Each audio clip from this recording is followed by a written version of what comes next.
I hope you guys are all having an exquisite day.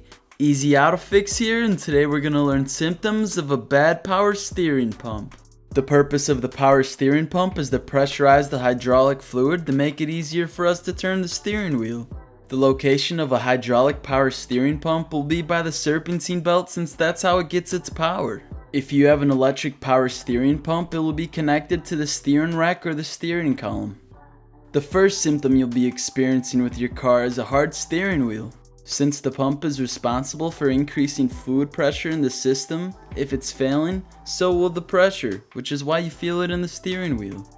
The second symptom you'll be experiencing is a fluid leak. The leak could be coming from a crack in the pump housing or the pump seals. The color of the fluid will be red.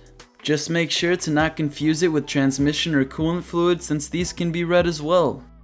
The third symptom is odd noises. You might hear a squealing or growling noise when starting the car. In other situations, you'll hear it when turning the wheel.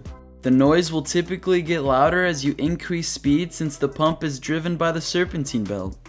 The fourth symptom is metal shaving in the reservoir. Through time, it's possible for the pump to have internal damage from wear and tear, causing there to be a mixture of metal shavings inside the power steering system.